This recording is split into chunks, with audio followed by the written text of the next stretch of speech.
What if the most powerful space is not in the boardroom or break room, but it's over lunch in a professional development parade or a Slack channel? It's a great way to create connection, support, or visibility for employees who would otherwise feel unseen.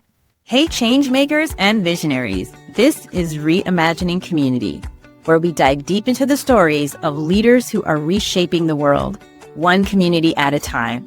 I'm your host, Garland Fuller, and every episode is a radical act of connection. We're not just talking about change, we're breaking down how real people are creating it right here, right now. This podcast is more than conversations. It's a bridge where we are sharing stories that offer insight and inspiration. Whether you're an entrepreneur, consultant, volunteer, artist, or an organizational leader, this is your space to listen and learn. This is your call to create impact in the communities you hold dear and that hold you up. Let's reimagine what's possible together.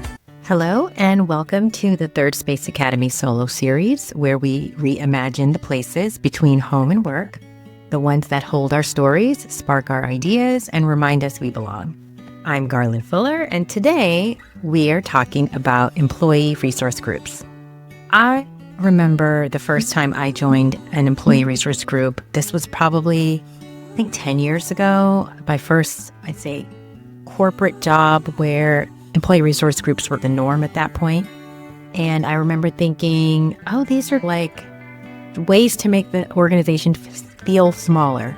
If you've ever worked at an organization where you're taking up multiple stories of a high-rise, or it's a campus style and it feels like we've got over 10,000 employees, or say even over 3,000 to 5,000 employees in one location, it can feel overwhelming. I found employee resource groups are a great place to meet people, not necessarily in the same department or in the same geographic location, but meet people outside and just learn a little bit more, not only about the company, but just what people are involved in and what they're doing. I remember moving into a role where I had an opportunity to lead an employee resource group, and that was its own experience of just learning how that worked.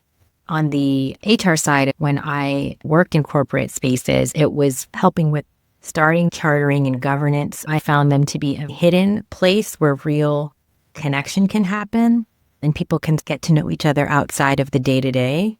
I wanted to just do this episode because I find that whether you call them business resource groups, affinity groups, employee resource groups, I think all of that is up for where you are in the life cycle of having them in existence. However, as a space that can be created inside an organization, what if the most powerful space is not in the boardroom or break room, but over lunch in a professional development parade or a Slack channel? It's a great way to create connection, support, or visibility for employees who would otherwise feel unseen. Employee resource groups range from a women's group. If you haven't checked out my Women's Only Spaces episode, you should talk about why those spaces are impactful and key.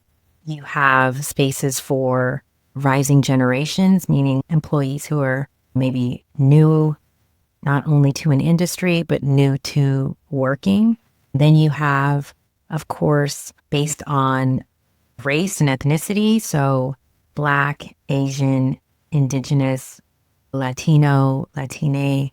I've even seen employee resource groups around neurodivergence and abilities. I've seen employee resource groups around caregiving, and not necessarily specific to parents, but just caregiving in general.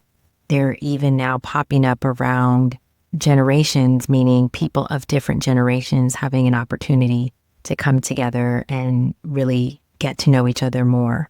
90% of Fortune 500 companies have ERGs, yet only 8% of employees participate regularly. This is from a Great Place to Work survey from 2022. And so most of these groups, I feel like, have an opportunity that even if you are not of the specific identity group, you can participate. And I think sometimes people think that if I'm not of that particular group, then is that group something I should be joining? And I have found that if you want to get to know more about a group, or you would like to be an ally, and we can talk a little bit about allyship later, but it is nothing better than joining an employee resource group in order to learn more about some of the things that are front and center for that group. But 8%, that is really quite interesting, which either tells me people may not know about them or just feel like it's not for them if they are not from the identifying group. So why I think ERGs are hidden spaces, because it's more informal. They do have a structure to them, but it's more grassroots, meaning it typically comes from the folks who say, hey, we are interested in forming an employee resource group. And as a result, the organization sanctions it, approves it, helps in the resourcing of it.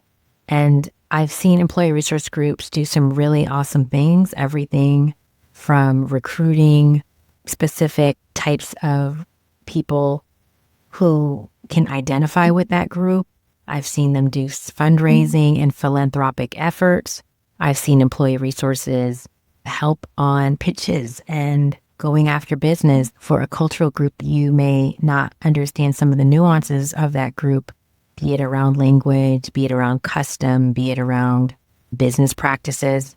And so there's some really cool things that you're able to do with ERGs when you understand how they can be leveraged. They often start as affinity spaces, veterans, LGBTQ+, gender, race, a specific identity marker, but they can evolve into hubs of inclusion. They can evolve into hubs for professional development, social impact, retention, leadership development, specifically when you think about professional development, because you learn a lot of skills when you have to organize and coordinate a group of people and get something done. And depending on the nature of the work that the leaders of these groups have, sometimes this is their first foray or opportunity, to lead. And so they get an opportunity to try on a hat they don't in their day job. Employee resource groups are unsung third spaces where employees show up as their selves and have an opportunity to learn and grow outside of just their job titles. And so I'm going to transition now into the people, place, program lens, as I have a 3P framework I use when I think about third places. And so I'm going to walk you through what those look like under the 3P model. Employee resource groups bring together employees across roles and levels, flattening hierarchy in organizations where you need an executive sponsor for an employee resource group. An executive sponsor is typically someone who is at a managing director, director level, or a C-suite person. By having access to someone like this, it really flattens the organization where you're able to get to know people. When you're a leader of that group, you are probably in connection with that executive sponsor. And so any ideas or things that need to get flushed out or resourced financially happen with this sponsor. Most times, this person would not meet some of the other folks on this employee resource group if this didn't actually exist. So I find that they empower voices that are underrepresented or on the margins of your organization so that they can lead from the middle. I found this statistic to be very interesting as well. Employees in ERGs are 2 times more likely to feel a sense of belonging and 1.7 times more likely to recommend their workplace. This is from a McKinsey Race in the Workplace study from 2021. From a retention standpoint, it can be a very, I'd say, strong way to find that people feel a sense of their place when they participate and lead and engage in employee resource groups. The other part of this is allyship. What I find to be very interesting is not only are we flattening the hierarchy, but we're bringing people together who maybe would not have an opportunity to learn and hear about the the stories, the experiences, the challenges that may be faced by a particular group. And so allyship I have found to be very impactful in giving people an opportunity to learn more about something that they didn't know, or how they can be an upstander and help. If you have an opportunity to help or speak up, you'll learn more being an ally of a group you maybe don't know very much about. I remember joining the Veterans ERG, as well as the LGBTQ ERG and the Next Gen ERG, and I learned a ton. I'd say in each one, I learned a lot about how that group not only views themselves, but how the organization can rise up to meet them depending on what their needs are. ERGs can carve out micro places within a larger organization. You can use conference and breakout rooms. What I have found is they're a great place to design and signal whether the organization is a true supporter. Budgeting for the event, visible leadership sponsorship, designated spaces. It can be digital spaces, which are really key. I have seen employee resource groups participate in pride parades, do backpack drives, coat drives, activate within their community and region. I have seen employee resource groups raise money for causes and things that are near and dear. In doing that kind of work with someone else, you learn a lot about their value system. You learn about what is important to them and how they work. You have an opportunity to, I think, sometimes see there's more happening every day at work other than 9 to 5, Monday through Friday. We show up, we do this work, then we go home, and you don't have any relationships. I think it's a great relationship building opportunity. I've met a lot of amazing people doing employee resource groups, people I probably wouldn't have met if I wasn't involved. It makes the organization feel more manageable, especially in huge organizations with thousands of people. You want to feel like more than just a number, like a contributor, or that you have some space. The last but not least is programming. Programming becomes the heartbeat of employee resource groups, whether it is mentorship pipelines, a speaker series, volunteer and philanthropic projects, or celebration of specific heritage months. Those are always key. It's very important to have intention with your programming. It's not about the frequency, it's the impact and engagement. Employee resource groups can turn into what I call potluck participation, where we're just having parties and meeting while there are times for that.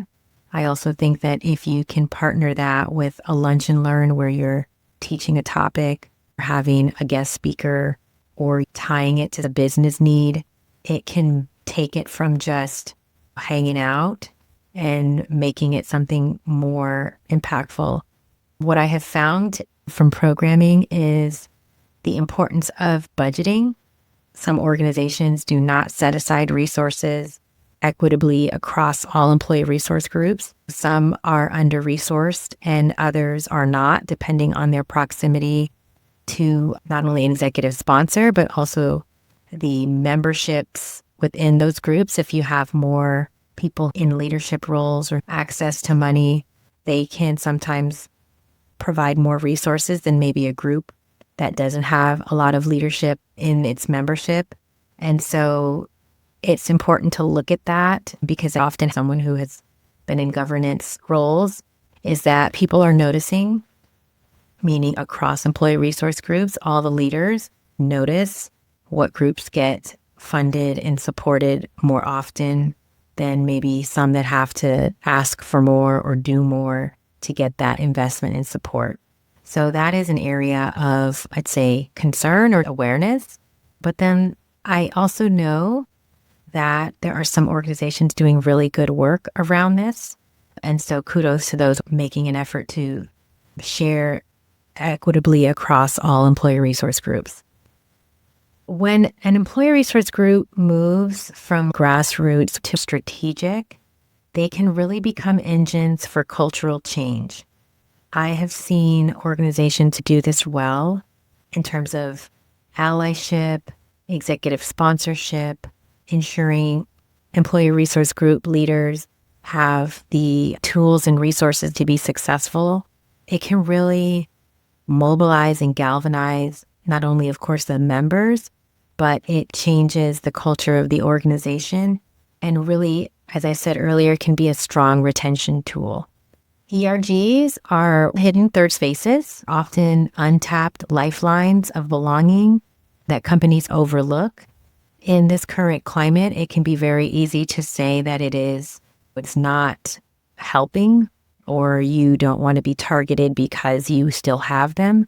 They can be a real opportunity to demonstrate your commitment without setting off any red flags or alarm bells, because this is work that's happening inside your organization and has nothing to do with anything else. It's you supplying your employees with a inclusive space to continue to show up and share, connect, and feel supported. I have a prompt for you. If you're in an ERG, what's the one thing you wish leadership understood about your impact? And if you're not, how can you show up as an ally or a champion for an ERG? Share this episode with an ERG leader or a colleague that you have that is a champion in the space. I think I've done almost all aspects of employee resource groups. So if you are interested in having work with your employee resource groups and give them a reboot, whether that is having consulting services where I look through everything you have and give you time with your leaders to rework some things. If you'd like to book me as a speaker or work with me from a facilitation standpoint, I am to be found at www.garlandfuller.com. Book a call and we can get on the phone and talk through what your needs are. Because when we invest in these kinds of hidden third spaces, we can unlock the future of work and bring people closer together without a big lift. Thank you. If you've gotten this far in the episode, please find all of my information in the show notes. And I encourage you to subscribe and share. Have a wonderful day. Thank you. Bye-bye. If this conversation moved you, don't keep it to yourself. Hit that subscribe button and turn on notifications, because every week we're bringing you more stories of real transformation. Drop a comment, share your thoughts, and tag the folks in your circle who need to hear this. Want to go deeper? Check out the Community Impact Collective. Sign up for my newsletter. The link is in the description. Now is the time. Are you in?